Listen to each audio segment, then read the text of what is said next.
Each and every day, you're likely to face a variety of problems that can drain your energy and completely consume your attention. As a result, you can get so caught up in dealing with the demands of your life that you begin to lose perspective. You lose sight of the big picture, like the man in the museum we saw before, who stands inches away from a beautiful painting and complains about tiny cracks in the paint. If you get totally preoccupied with day-to-day issues, you can overlook what's truly important in life: your goals, your hopes and dreams, and the people you love. All that can get ignored when urgent situations demand your full attention. The problem is, urgent situations can come one after another, sometimes throwing your life off balance and leaving you unclear about life's meaning and purpose. What is the meaning and purpose of life? The ancient rishis answered this question with amazing clarity. They identified 4 primary goals of life, goals that they called purusharthas: kama, pleasure; artha, wealth; dharma, righteousness; and moksha, liberation, enlightenment. The rishis understood life to be a blessing that's meant to be enjoyed and treasured. Therefore, they considered kama, pleasure, to be a legitimate goal of life. And, for the sake of enjoying pleasure, artha, sufficient wealth, is certainly necessary. Both of these goals are legitimate so long as they're pursued while conforming to the principles of dharma, righteousness. Finally, since the pursuit of kama, artha, and dharma cannot result in perfect peace and uninterrupted contentment, as we discussed at the very beginning of this course, the rishis declared moksha, liberation or enlightenment, to be the highest of the 4 goals. All 4 of these goals are to be pursued throughout your life, but their relative importance can shift from time to time as your priorities change. For example, kama and artha, pleasure and wealth, often assume more importance early in life, and later the pursuit of moksha, enlightenment, might become more important. Life is fluid, always changing, so your goals and priorities in life will also change. Maybe not from year to year, but certainly from one decade to the next. For this reason, it's important to re-examine your priorities from time to time. It's especially important to re-examine your priorities after undergoing a tragedy or misfortune, like losing a loved one or getting laid off from your job. At times like these, your life can be thrown into complete disarray. And in the midst of all that turmoil, people sometimes react rashly, even recklessly. Some leave their families or turn to alcohol and drugs. A few even consider taking their lives. If major disasters can lead to such recklessness, then lesser misfortunes can certainly distort your judgment enough to lead you to act in ways that prevent you from reaching your goals in life. So, what can you do to keep your priorities straight, even in times of crisis? As we discussed in a previous chapter, you need to step back and see the big picture. When your attention is narrowly fixed only on today's issues, you really can't plan for the future and chart your course through life. Here's a funny example. In the late 1970s, I was employed by a large aerospace company in California, where we worked in cubicles spread out across a huge factory floor. Those cubicles were tall enough that I couldn't see over the top, so it was difficult for me to find my way around there. A coworker and friend of mine, named Barry, was much taller than me, so he could see the entire layout of the cubicles and easily navigate the workplace. You need to see the entire layout of your life, so to speak, in order to keep your priorities straight as you navigate the complexities of life. And meditation can help you do that. In meditation, you can contemplate the entire span of your life, from beginning to end, from birth to death. From that wide perspective, your priorities and goals will become extremely clear. For example, imagine yourself at the age of 90, looking back on your life. From that perspective, would you wish you had spent more time watching television and surfing the internet? Probably not. On the other hand, you might indeed wish you had spent more time with your loved ones. Or you might wish you had been more adventurous and traveled more. Or you might wish you had been more kind, loving, and generous. One more point here before our meditation. When you see an exquisite old painting in a museum, its cracks, chips, and other defects don't detract even a bit from its marvelous beauty, because its defects are insignificant compared to the painting's size and grandeur. In the same way, when you reflect on the entire span of your life, all your struggles, failures, and losses won't detract from the meaning and beauty of your life, because they too are insignificant when viewed from a wide perspective. The next exercise will help you gain a broad view of your life so you can appreciate it fully and clarify your goals and priorities. In this exercise, you'll imagine that you're 90 years of age, approaching the time of your death, and looking back at the entire span of your life. You'll reflect on your life decade by decade up to the age of 90. When you reach your current age, you can simply imagine what your life will be like in those future decades. If thinking about death makes you uncomfortable, it might be best to skip this exercise. It's helpful to have a prayerful or devotional feeling for this particular practice. For that reason, we'll use a familiar mantra, Om Namo Narayanaya. Salutations to Narayana, to Vishnu, the aspect of God who protects and nurtures us all. I'll chant the mantra with a simple melody, and you can chant with me silently. For this exercise, it's best if you sit in a place that's suitable for meditation. You can listen to this exercise using a laptop computer, a tablet, or a mobile device like your phone. This exercise is also available as a podcast or download from our website using the links in the video description below.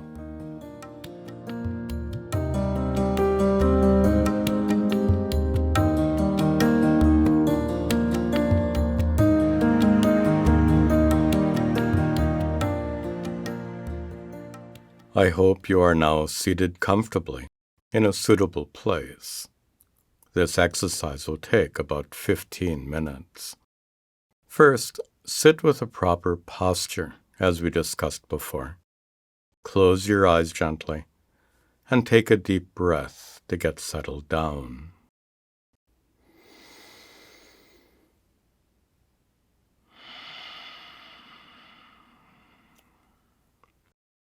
Now, make a sankalpa to affirm your intention and commitment to meditate.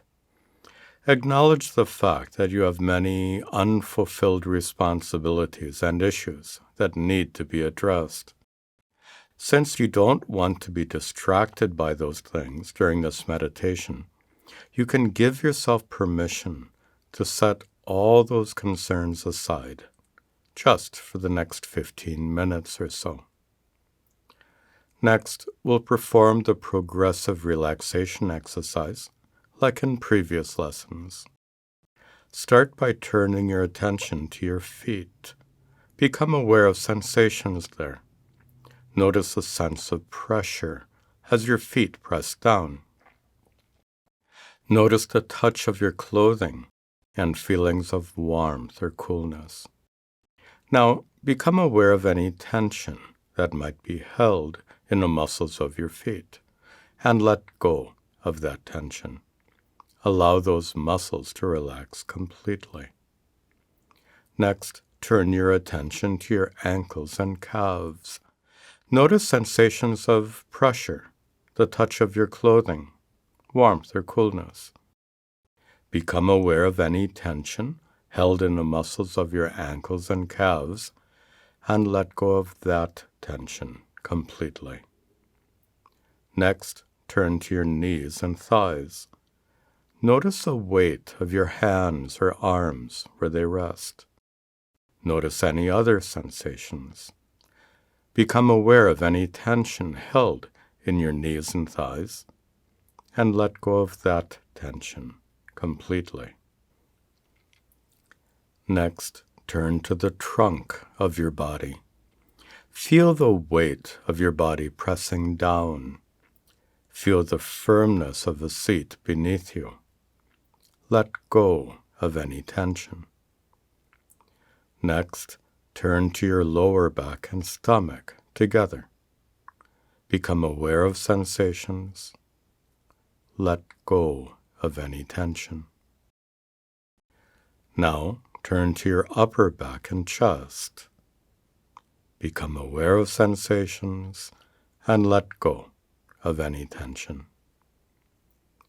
Now, your shoulders, arms, and hands. Become aware of sensations and let go of any tension. Finally, your neck, face, the muscles around your eyes, at your temples, and across your forehead. Let go of any tension. Now, we'll chant the mantra, Om Namo Narayanaya, salutations to Narayana.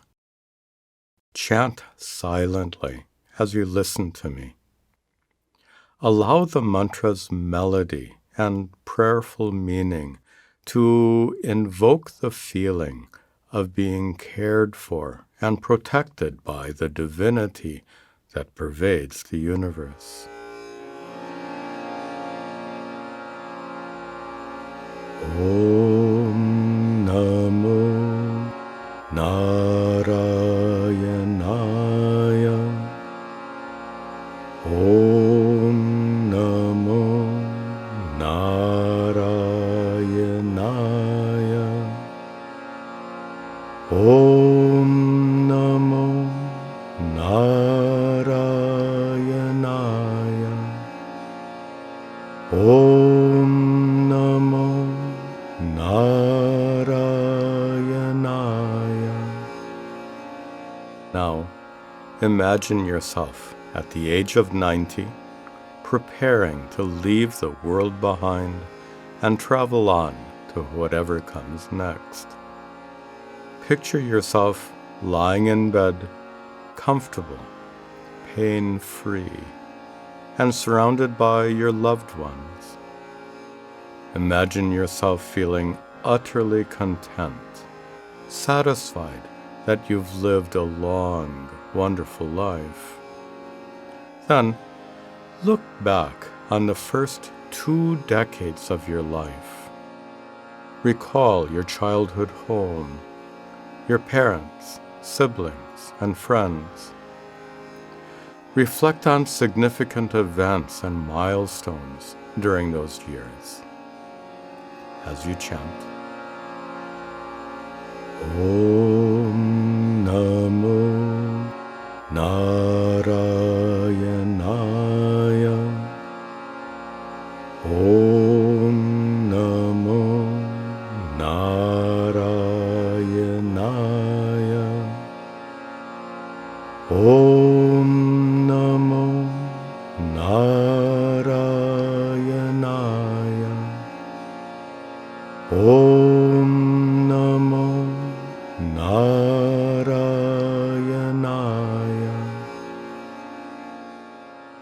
Now, reflect on the third decade of your life, from 20 to 30 years old. Recall where you lived then. Picture your loved ones in your mind. Recall the significant events in your life. Graduations, jobs, marriages, births. Consider the challenges you faced at the time. Reflect on important decisions you made and how they shaped your life. Reflect on all this as you chant Om Namo Narayanaya Om Namo Narayanaya Om Namo Narayanaya Om Namo Narayanaya.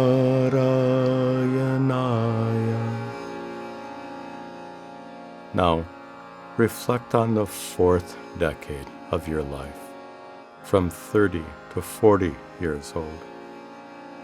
Recall where you lived then. Picture your loved ones in your mind. Recall the significant events in your life. Consider the challenges you faced at the time. Reflect on important decisions you made and how they shaped your life. Reflect on all this as you chant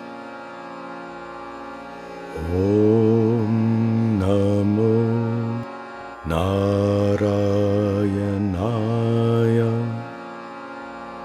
Om Namo Narayanaya Om Namo Narayanaya Om Namo Narayanaya.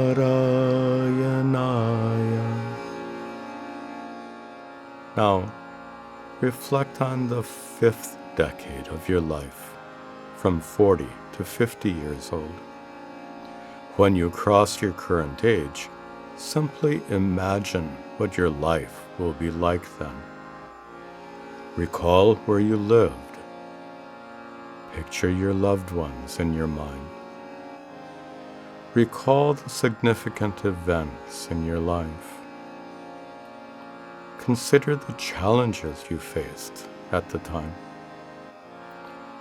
Reflect on important decisions you made and how they shape your life. Reflect on all this as you chant Om Namo Narayanaya Om Namo Narayanaya Om Namo Narayanaya Om Namo Narayanaya.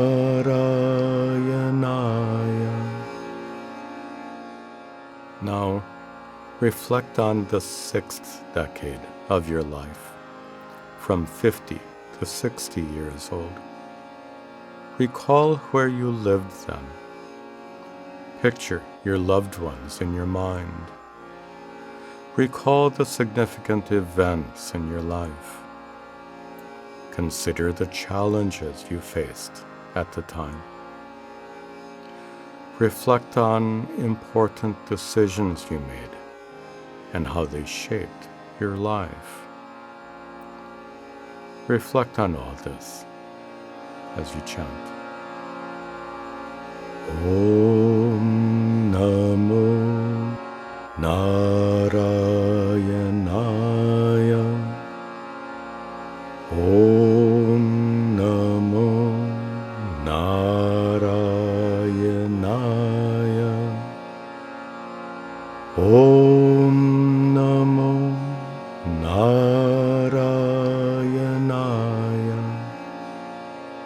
Om Namo Narayanaya.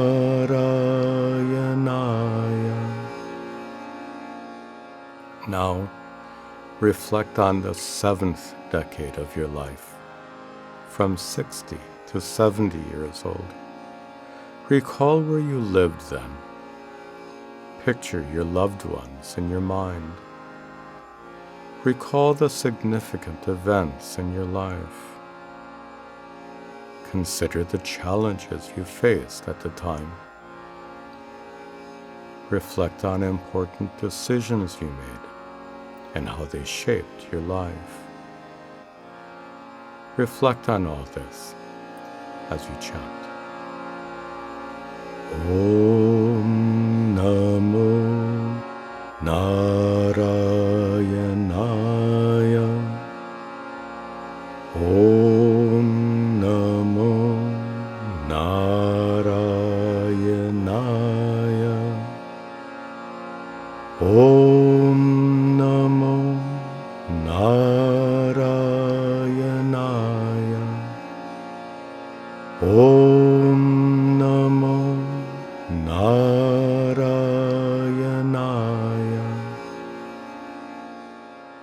Now, reflect on the 8th decade of your life, from 70 to 80 years old. Recall where you lived then. Picture your loved ones in your mind. Recall the significant events in your life. Consider the challenges you faced at the time.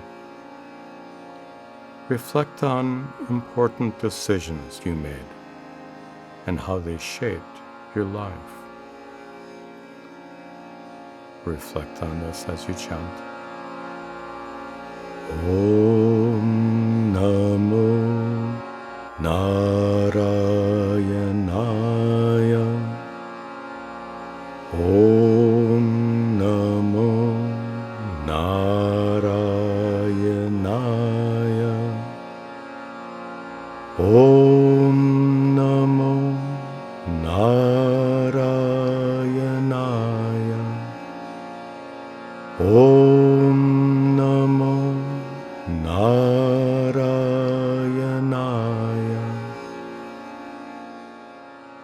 Now, in the final part of this exercise, reflect on the last decade of your life, from 80 to 90 years old. Recall where you lived then. Picture your loved ones in your mind. Recall the significant events in your life. Consider the challenges you faced at the time. Reflect on important decisions you made and how they shaped your life. Reflect on this as you chant. Om Namo Narayanaya. Om Namo Narayanaya.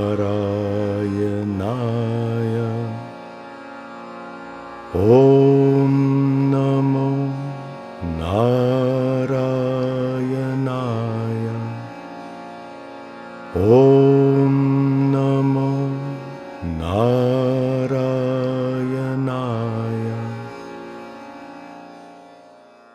Now, as we conclude this exercise, just listen to these closing remarks. You can practice this technique whenever you want, listening to this exercise again, or without it. If you practice it independently, you can use any mantra that you like and recite it silently. This lesson concludes the chapter on meditation for emotional growth. Next, we begin the chapter on devotional meditation.